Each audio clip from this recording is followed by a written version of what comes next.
Are you serious? Are you serious, folks? We're breaking in right here because I'm going live at 10 o'clock, but we had to come live now. We've known that Israel has attacked Syria about 3 hours ago, but I didn't want to touch the story until I had more facts on what's actually going on. There's conflicting reports. Israel is going in and they're attacking Syrian locations, despite the fact that Russia's finger is on the trigger, and Russia is already bombing Idlib, the Providence, and it's a bloodbath. According to the United Nations, they said they're warning Russia attack on the city of Idlib is a potential bloodbath. Now, what Russia's doing is they're attacking that city because they're going after the rebels. There's 30,000 rebels there, and the Russians, along with the Iranians and the Syrians, are trying to take those rebels out. But Israel has a separate campaign going on right now. They're not interested in that. They're interested in Syria and mainly Iran positions.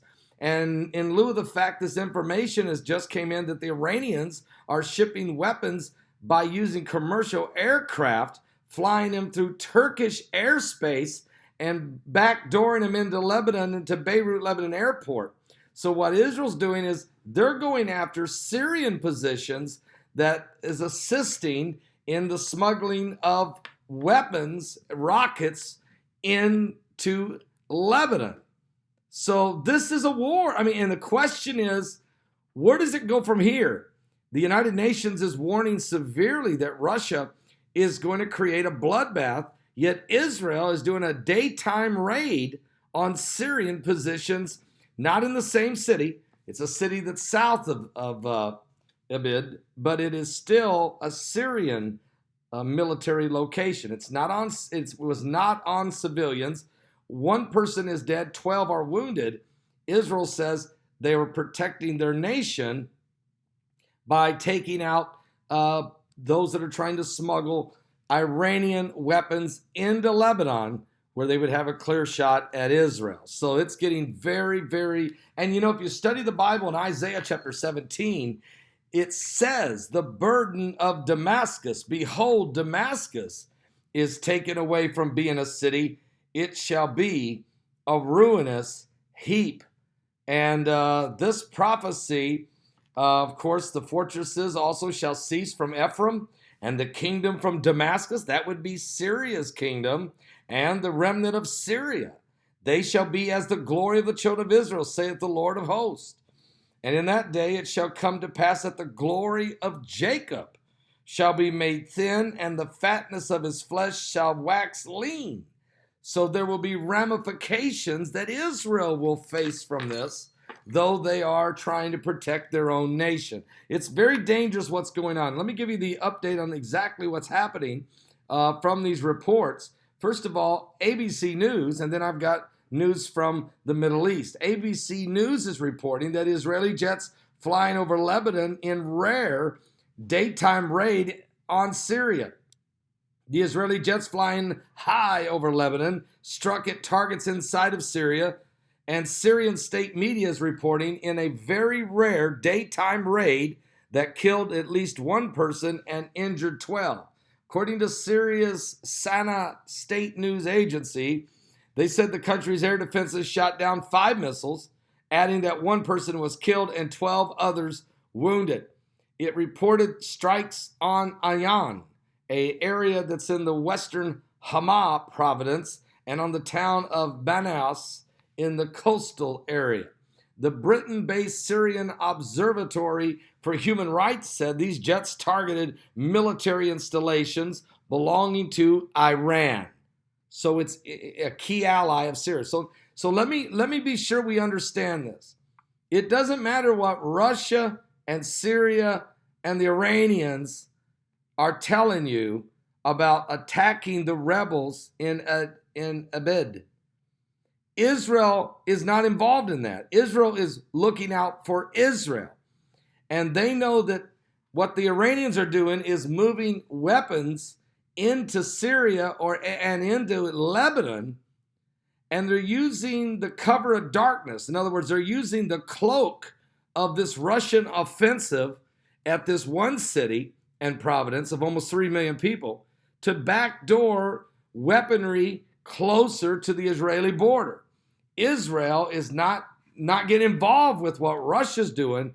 Israel is doing their own offensive, blowing up every Iranian installation that comes anywhere near them. Anything Iran is doing in Syria is targeted by the Israelis. And I think that's very important that Israel's trying to protect their own base. Now, from a prophecy standpoint, Israel doing that may bring about the destruction of Damascus, but it will also bring about some leanness and some, in other words, in that day it shall come to pass that the glory of Jacob shall be made thin, and the fatness of his flesh shall wax lean. In other words, Israel will pay a price for this, even though their motivation for doing it is self-preservation. They will pay a price because you've got too many forces at play here. Matter of fact, the Lebanese residents in the areas north of the capital in Beirut reported hearing jets flying right over their heads just before sunset there in Israel, in the Middle East. Israel is believed to be behind a string of strikes targeting Iranian military installations inside the nation of Syria in order to disrupt weapon transfers between the arch enemies. Iran is trying to get those weapons to the Lebanese militant group Hezbollah. The Israeli government rarely acknowledges that they did an attack, and such strikes usually take place at night. This time, Israel said, yes, we did it, and we did it in broad daylight. And the reason Israel's doing this, again, is to protect their own city of Tel Aviv and Haifa, which are so close to where the Hezbollah positions are. But as the prophecy says, it could bring about destruction of Damascus, but it will also weaken the nation of Israel. An Israeli military official is saying Israel has struck over 200 Iranian targets in Syria over the past 18 months. The official, speaking on condition of anonymity under military guidelines, said the targets were connected to Iran's elite Al-Quds force and include Air Force components, support infrastructure, and weapons storage and manufacturing facilities.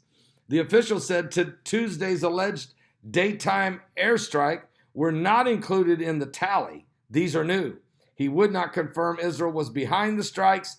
He did not comment on them at all. Matter of fact, elsewhere in Syria, at least 8 people were killed in airstrikes in northern Idlib province. Those strikes were done by Russia.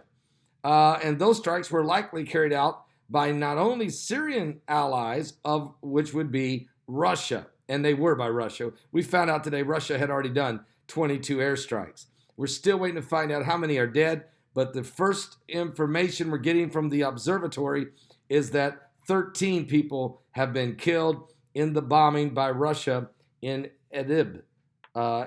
So this is, you think that the Middle East war was about over? No, it's just now beginning, because all of this lead up till now was get rid of ISIS, and everybody was kind of working together, but now it's time to carve up the spoils. And Israel wants to be 1,000% sure that Iran is not sitting in their back door. And they'll go to war with everybody if they have to. I need you to understand that. They won't just fight the Iranians. They will fight the Syrians, and if need be, they would even take on the Russians. They're not going to let Iran sit in their back door. That is not what they're going to allow to happen. They don't want to fight Russia. They don't want to fight anybody for that matter. But they're not going to let Iran set up shop in their back door. So this is getting very, very precarious. I want to thank all of you for being with us right now. You know you're in the last days when you're looking at these types of situations. The United States being very quiet right now in all of this. We're not hearing. I know President Trump knows what's going on. And everybody, Bob Woodward's come out with his book, Trashing the President. You got this ugly situation with the Supreme Court nominee, Brett Kavanaugh, going on in the swamp. But meanwhile, the big worry is what's going on. Yes, Putin's working with Syria. That's a good point. I'm going to help some of the folks that are in the chat room, and I appreciate all of you being here. Yes, Putin's helping Syria. Israel is fighting Iran. I mean, here's what you got. You got Russia, Syria, and the Iranians trying to take out the last rebels that are left, which were Al-Qaeda and some other rebel groups. Meanwhile, Iran is working on stocking weapons in the hands of Hezbollah down in Lebanon. Israel is saying, Russia, you do whatever you want to do, you and Syria. This is what Israel's saying. Russia, you and Syria do whatever you're going to do. But we're not going to let the Iranians set up shop on our doorstep. You guys do whatever you're going to do. But when it comes to Iran, we're going to deal with them. And you want to try to protect them? That's not a smart move. So this is like, guys, it's like I'm reading right out of the Bible. It's not just Damascus 17, but it's like I'm reading also out of the book of Jeremiah. Okay? And I'm going to try to grab the verse real quick here that talks about this. Give me 1 second. I'll probably find it. If you go to Jeremiah chapter 30, it talks about this very issue. It says, the word came to Jeremiah from the Lord, saying, thus speaketh the Lord God of Israel, saying, write thee all the words that I have spoken unto thee in a book. For lo, the days come, saith the Lord, that I will bring again the captivity of my people, Israel and Judah, saith the Lord. And I will cause them to return to the land that I gave to their fathers, and they shall possess it. All right? That's happened. And these are the words that the Lord spake concerning Israel and concerning Judah. For thus saith the Lord, we have heard a voice of trembling, of fear, and not of peace. Ask ye now, and see whether a man doth travail with child. Whether do I see any man with his hands on his loins? As a woman in travail, all faces are turned into paleness. Alas, for the day is great, so that none is like it, even the time of Jacob's trouble, but he shall be saved out of it. Now, it's going to be trouble for Israel, but Israel will be saved. But as it says in Isaiah 17, but Israel its fatness will turn to lean. Okay? It's going to go through some lean times, and it's going to go through some travailing times. But these are the time of Jacob's trouble. So I want you to know, we're going to be talking about this tonight. I'll be back live at 10 p.m. Eastern. We will have more updates to the minute on what exactly is going on. Russia has hit the Syrian city of Ibid with 22 airstrikes, and Israel has hit the city of Homs just south of Ibid and has hit a Iranian military location, killing 1 and injuring 12, while Russia has killed apparently somewhere between 8 and 13, and that's preliminary reports. The UN says what Russia's doing is going to cause a bloodbath. I don't like the sound of that. Pray, because there's some good Christian still left in Syria, although many of them have already been murdered, raped, beheaded, and slaughtered by ISIS. But there's still a few left down there. There's still a remnant. Pray for them. I'll be back. Pray for the peace of Jerusalem. Pray for Israel, because Israel's just not going to sit there and let Russia do their thing with the Iranians and then let the Iranians set up shop. Israel's saying, Russia, we don't know what you're doing. You do what you're doing. But we can tell you now, Iran's not going to set up shop in Syria. And no matter what you're doing, we're telling you what we're doing.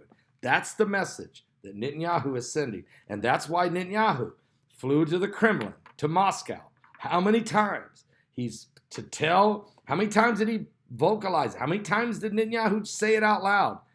We're not going to let Iran set up shop in Syria. We're not going to let Iran participate. They're not going to set up any military installations in our back door. And it is a time, folks, of Jacob's trouble. Beginning of sorrows, Jesus called it in Matthew 24. Is it Psalms 83 about to be formed? Or is Ezekiel 38? Or are we witnessing all of it coming together at once in these last days? I'll see you at 10 o'clock tonight with a full update. Don't miss it. 10 p.m. Tell others. We'll have the full updated story at 10 p.m. Eastern on the coming apocalypse. Primetime Live.